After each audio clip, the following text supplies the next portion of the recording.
los riesgos que había para la Fed era el mercado laboral, se mantiene sólido también quiere decir que por eso mantienen los tipos, ¿no? Precisamente. Aunque la Fed no bajara mucho los tipos, incluso aunque los mantuviera, los aranceles son un arma de doble filo para la Fed. El IPC se recalentaría y eso, claro, como la Fed mide la inflación a través del IPC, si el IPC sube, de alguna manera impacta sobre su mandato inflacionario. Recordemos que venimos de unos meses en los que se ha completado la desinversión de la curva y eso suele ser, o solía ser hasta el momento, un indicador adelantado de recesión. También TC Lombarda hablaba de esto, ¿no? De la situación del mercado laboral y la contratación que está cayendo bastante en Estados Unidos y que los despidos están ligeramente estables. Eso, hasta cierto punto, también es un indicador adelantado de recesión. Es decir, cuando hay una desaceleración económica, lo primero que sucede no es que las empresas empiezan a echar gente masivamente. El ajuste inicial de las empresas, cuando el panorama no está claro o es negativo, es dejar de contratar.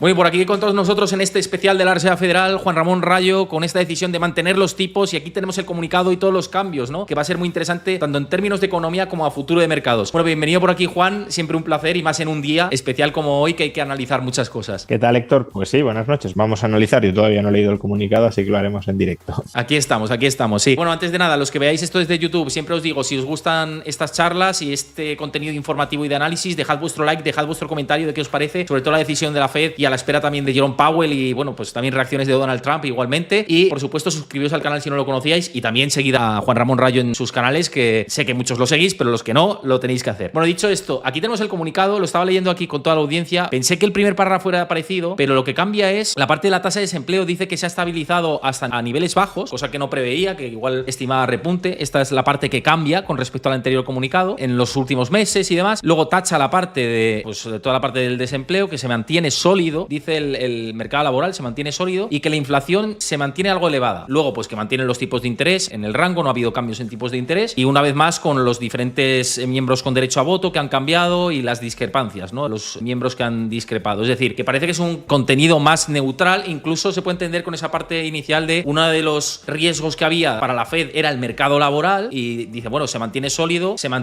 también quiere decir que por eso mantienen los tipos, ¿no? Precisamente porque estiman que puede calentar la demanda, ¿no? Si los bajan. Sí, efectivamente. Bueno, recordemos que la Fed tiene un mandato dual de mantener la inflación alrededor del 2% y contribuir a la generación del máximo nivel de empleo compatible con ese objetivo de estabilidad de precios. Y bueno, lo que aquí nos están diciendo es la inflación todavía no está dentro de nuestro objetivo, por tanto, por ese lado no hay muchas razones que justifiquen una bajada de tipos. Y por el lado del mercado laboral, que también es nuestro segundo objetivo, claro, si viéramos mucha destrucción de empleo o peligro de que se destruya empleo, pues a lo mejor, aunque la inflación no haya llegado a su objetivo, hay que ponderar ambos y pesaría más el objetivo del creciente desempleo y por tanto tendríamos perspectiva de bajada. Pero claro, están diciendo no, la inflación un pelín alta y el empleo sólido, no hay motivo para apoyar todavía más con bajadas de tipos la creación de empleo. Con lo cual el mensaje, al menos en este comunicado, porque aquí ya sabemos que la Fed va, bueno, tomando los datos conforme van llegando y modificando su opinión, como debe ser, ¿no? Por otro lado, según esos nuevos datos, pues al menos de momento parece que se enfría la perspectiva de rebajas de tipos, que bueno, también es algo que estaba esperado o que se estaba reflejado en el mercado de bonos, en los altos tipos de interés de la deuda pública, y que era también, desde un punto de vista ya no económico, sino político, más o menos también esperable porque la Fed quiere mantener su independencia frente a Trump y eso le obliga a simular pues una posición negativa, a bajar los tipos de interés tanto como quiere Trump. Y hablando de esto, de la bajada de tipos de interés y de la situación de la deuda pública, estaba echando un ojo en tiempo real a la cotización de los bonos, que estaba completamente plana y sí que está subiendo muy poquito, pero algo. Los rendimientos ya estamos viendo que reaccionan al alza,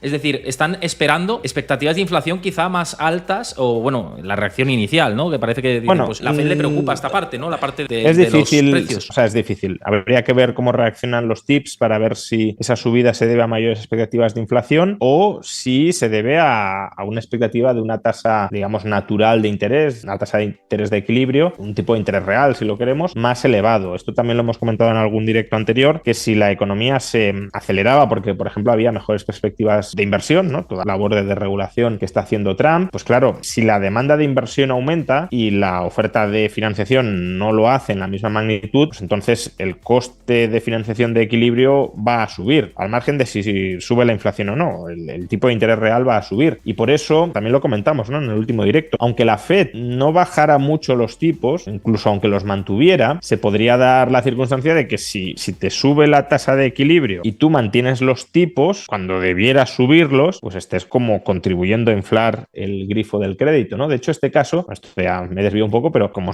sabréis, la teoría austríaca del ciclo económico lo que viene a decir es que si los tipos de interés se rebajan artificialmente, pues se genera un ciclo de malas inversiones productivas, etcétera. Bueno, Hayek en Precios y Producción, que es una de las obras de referencia para exponer la teoría del ciclo, el caso que estudia no es tanto que el Banco Central manipule extraordinariamente a la baja los tipos de interés, sino que dice, si hay una economía en la que surgen mejores oportunidades de inversión y la tasa de equilibrio sube y el sistema bancario no sube al mismo ritmo su tipo de interés monetario, entonces ahí se genera una brecha entre el natural o el de equilibrio y el monetario, y eso induce una expansión crediticia artificial. Bueno, este podría ser, la situación en la que estamos viviendo, podría ser una ilustración o un reflejo de lo que estaba pensando Hayek cuando quería explicar esto. Hilando con todo esto, la derivada es la primera reunión desde que Trump ha tomado mandato, ¿no? Y a Powell le preguntaron en la última reunión de, oye, ¿Trump te va a mover el asiento, va a modificar lo que vayáis a hacer? Él dijo que no, además se mostró muy enfadado con las preguntas que le hacían al respecto. También es entendible, ¿no?, que fuera así, de decir, oye, yo no soy marioneta de nadie y me muestro sólido, ¿no?, con lo que tengo que hacer. Pero claro, la derivada es, ¿crees que la Fed se va a mostrar preocupada con los aranceles que quiere imponer Trump? ¿Piensas que por ahí van a también decir, oye, justificamos no bajar tipos en X reuniones, a lo mejor, vamos a ver qué dice, ¿no?, pero mantenernos como un poquito en esta zona, viendo a ver por qué lado coge a Trump, ¿no?,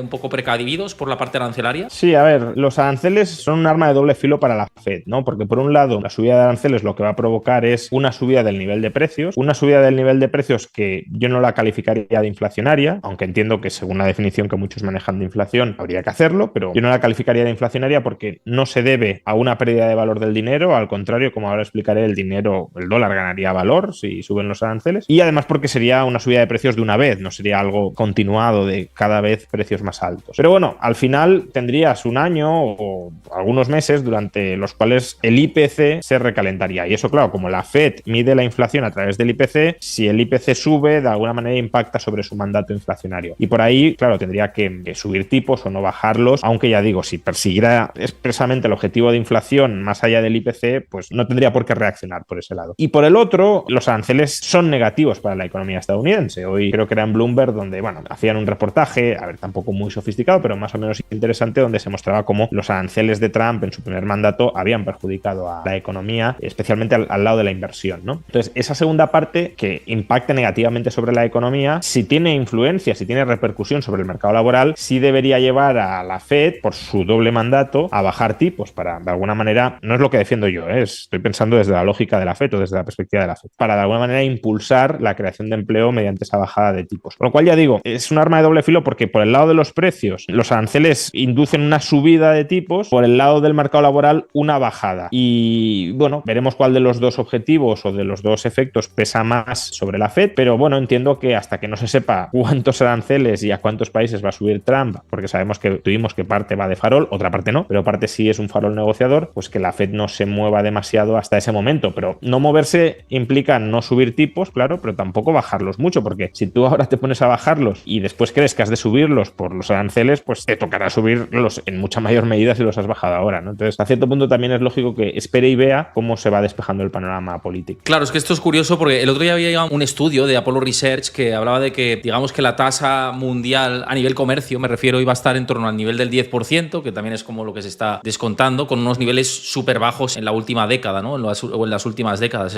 Volveríamos a niveles que no veíamos quizá desde los 90, 80 o incluso antes, sobre lo que está descontando, ¿no? Y eso también hacía ese estudio y le preguntaba a las empresas cuál era su principal preocupación, y decía que esto, precisamente, las tariffs, ¿no? Decía que los aranceles le parecen como una preocupación de cómo se tienen que amoldar a todo esto. Y además, recientemente también hacía un estudio de Lombard que comentaba que las expectativas de inflación iban a estar en torno al 4%, es en el peor de los casos de la guerra arancelaria, ¿no? En el mejor de los casos, pues que la inflación iba a estar en torno a un 3% estructural de aquí al 2027. Esto podría encajar ya no solo por los aranceles, sino por la parte pegajosa de la inflación que estamos viendo que está costando, no ya solo tanto por la parte de la guerra comercial, ¿no? Sí, a ver, este es un ejemplo de lo que decía antes, ¿no? Bueno, llamar a inflación a esa subida del IPC derivada de los aranceles, entiendo que se haga y que mucha gente lo haga, hay muchos analistas, incluso que la Fed pues lo mire con esos ojos, pero creo que hay que diferenciar esa subida de precios, que no es algo que debiera combatir la Fed. La Fed ha de combatir la subida de precios que deriva de que su moneda pierda valor, ya sea porque está creando demasiada o porque ha caído la demanda y no reabsorbe la suficiente como para estabilizar su valor. Pero combatir una subida generalizada de precios precios porque el gobierno de tu país, con razón o sin ella, pero decide encarecer fiscalmente, que son los aranceles, encarecer fiscalmente la producción extranjera en territorio nacional, que ahí tu moneda no vale menos. Entonces la Fed es un gestor de la moneda y si tu moneda no vale menos, ¿para qué vas a aplicar una política monetaria restrictiva dirigida a aumentar el valor de la moneda cuando no ha bajado? Si lo quieres estabilizar, no lo vas a tener que aumentar. De hecho, como decía antes, los aranceles, si acaso, tienden a incrementar el valor del dólar porque reducen su oferta internacional. Los exportadores de mercancías ya no pueden comprar tantos dólares como antes. Como venden menos a Estados Unidos, también reciben menos dólares a cambio. Y si la demanda de dólares, por ejemplo, como activo de reserva global, no baja, menos oferta internacional de dólares, misma demanda, pues apreciación del tipo de cambio. Entonces, los aranceles, desde un punto de vista monetario, contribuyen a apreciar la moneda, pero como internamente se pueden traducir en una subida del nivel de precios, pues claro, si uno entiende inflación como subidas del nivel de precios, pues te dirá, no, aquí hay que subir tipos para fortalecer la moneda, pero es que la moneda ya está fortalecida. Si suben los precios no es porque la moneda se haya debilitado en este caso, es porque el gobierno encarece esos productos. Eso no lo vas a combatir con una política monetaria restrictiva. Y viendo este contexto de los tipos de interés, también en Europa es verdad que es otro, ¿no? Que seguimos bajando, pero desde el punto de vista del ahorrador hay que aprovechar todavía estos tipos altos para moverse y decir, oye,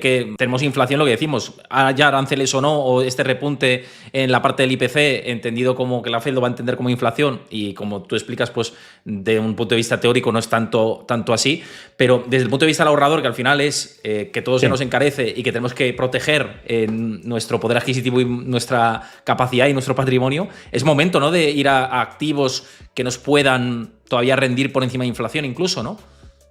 De todo esto, ¿qué tenéis que hacer? Pues tenéis el link en la descripción del vídeo, si lo veis desde YouTube, os lo pasan aquí también por directo por el chat y en el comentario fijado y también en el canal de YouTube de Juan Ramón Rayo exactamente lo mismo, lo tendréis en el link de la descripción y en el comentario fijado para poder aprovecharos de esta posibilidad, que además hay una promo todavía que os regalan acciones en función a la aportación que hagáis, ¿vale? Que lo sepáis, tenéis todo en la descripción y os lo cuentan también por aquí, ¿vale? O sea que yo creo que merece la pena en un contexto como el actual y sobre todo que diversifiquéis las inversiones, en mi opinión, ¿eh? Yo no quiero entrar cada uno lo que tiene que hacer, pero en mi opinión, diversificar es limitar el riesgo.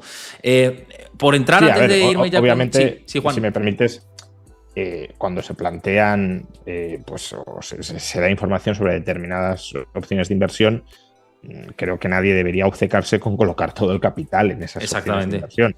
Al final, el asset allocation, distribuir tu patrimonio en distintos activos, es importante, ¿no? Entonces, creo que por relativa incertidumbre que hay ahora, siempre hay incertidumbre, ¿no? Pues a lo mejor ahora hay algo más por temas políticos, pues puede tener sentido tener liquidez dentro de tu cartera, pero todo liquidez sería un error desde mi punto de vista.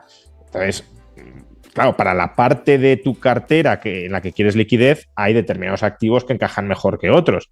Pero claro, luego tienes otra parte de tu cartera que puede ser el 90, el 85, el 80, el 75, no sé, cada uno según su aversión al riesgo, que no es liquidez. Y ahí habrá que buscar otro tipo de activos con otras características. Totalmente, sí. Oye, por seguir con esta parte de Powell, porque esto venía a colación de la situación de inflación y de todo lo que tenemos hoy con el recorte, con la estabilización de los tipos, pero el recorte de los tipos de interés que sí que se espera mañana por parte del Banco Central Europeo.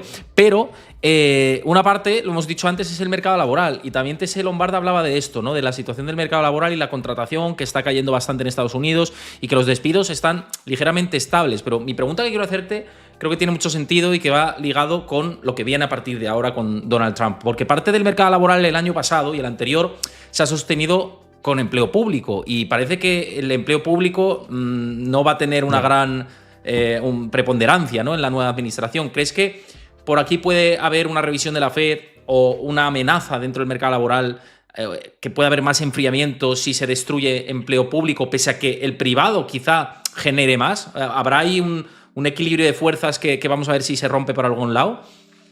A ver, bueno, todavía hay que ver en qué parte del ciclo estamos, ¿no? O sea, antes estábamos mencionando la posibilidad de que suba la tasa de interés natural si ahora de repente aparecen muchas inversiones y hay, por tanto, oportunidades de inversión y por tanto hay mucha vorágine inversora dentro de Estados Unidos. Pero, bueno, recordemos que venimos de unos meses en los que se ha completado la desinversión de la curva y eso suele ser, o solía ser hasta el momento, un indicador adelantado de recesión. Lo que me estabas mostrando sobre los despidos y las contrataciones, pues eso hasta cierto punto también es un indicador adelantado de recesión. Es decir, cuando hay una desaceleración económica, lo primero que sucede no es que las empresas empiecen a echar gente masivamente. El ajuste inicial de las empresas, cuando el panorama no está claro o es negativo, es dejar de contratar.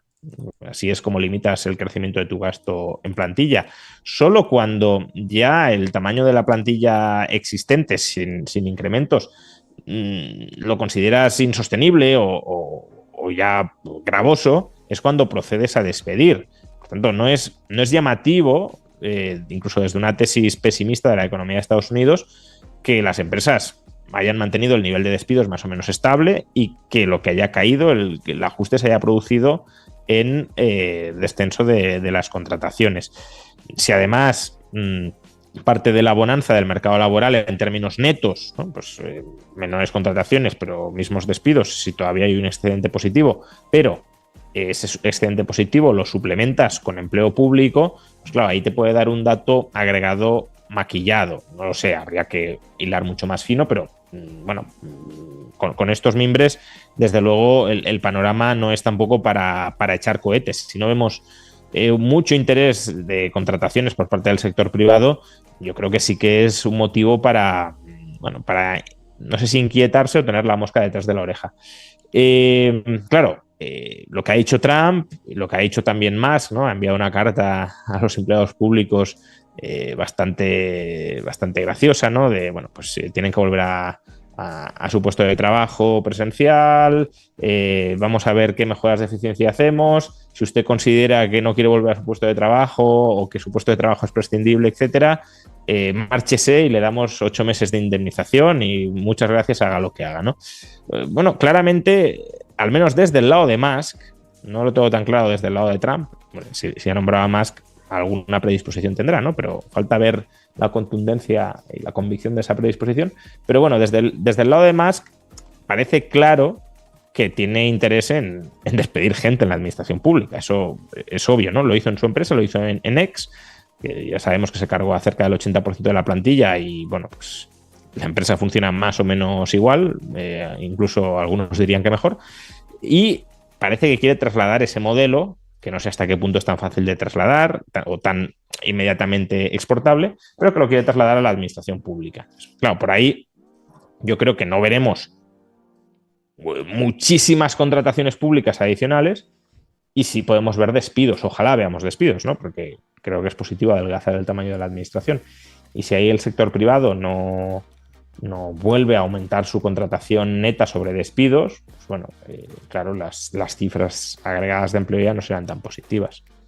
Mira, me decían por aquí por el chat que mirase los mercados porque es verdad que están cayendo más todavía después del comunicado. Es verdad que ha habido como unos bandazos que son normales, la volatilidad cuando esto aparece, pero ahora cayendo un 0,85% el SP500 y Nvidia, que es como la que está causando todo directamente, cayendo un 6%. Por finalizar un poco con todo esto, porque es muy de actualidad, ya lo sabes, y también quiero saber tu punto de vista, con los últimos acontecimientos de Nvidia y DeepSeek y esta amenaza sobre la inteligencia artificial a nivel mundial y quién va a ser el líder y los afectados y los beneficiados. ¿Cómo has visto todo esto? ¿Crees que, que va a ser beneficioso el ahorro de costes, pero que va a perjudicar también a los mercados que estaban muy sobreinflados por las compañías ligadas a la inteligencia artificial, en especial Nvidia, ¿no? Que era la líder hasta hace nada?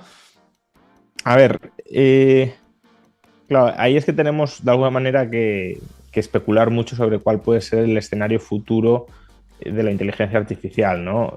Claro, si nos vamos al desarrollo de una superinteligencia artificial, pues bueno, es difícil vaticinar nada porque incluso para muchos el escenario más probable es la extinción humana. Entonces, si nos quedamos en escenarios más optimistas, menos tecnológicamente singulares o avanzados, yo creo que lo que hemos conocido de DeepSeek no es en absoluto negativo para los proveedores de inteligencia artificial, para los proveedores de inputs a la inteligencia artificial. Esto es lo que nos podemos encontrar con lo que se conoce como la paradoja de Gibbons. La paradoja de Gibbons, aplicada al ámbito energético, es, claro, si tú abaratas el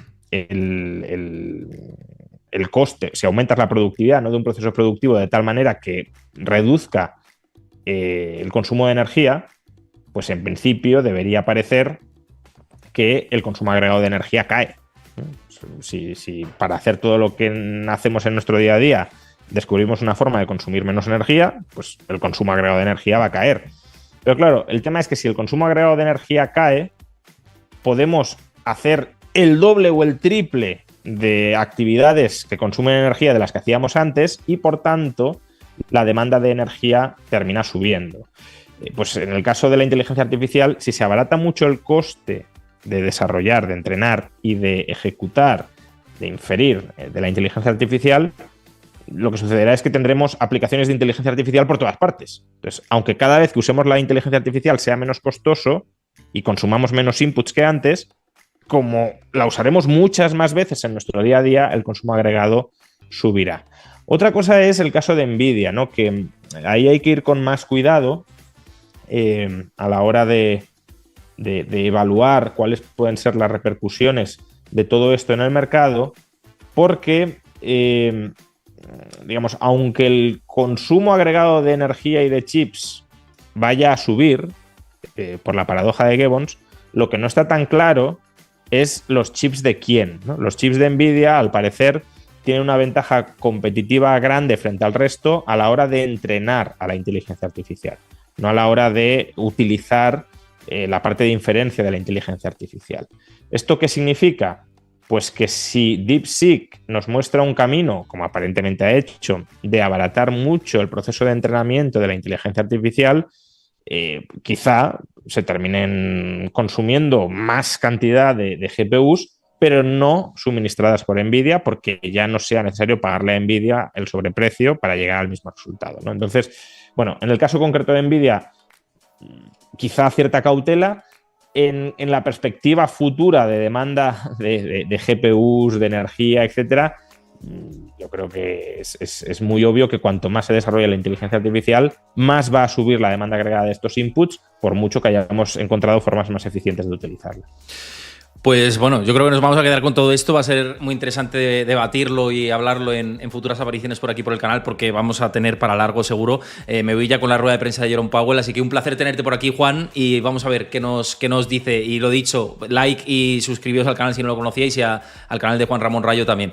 Y dejad vuestro comentario. Muchísimas gracias, Juan. Nos vemos pronto. Muchas gracias. Hasta otra.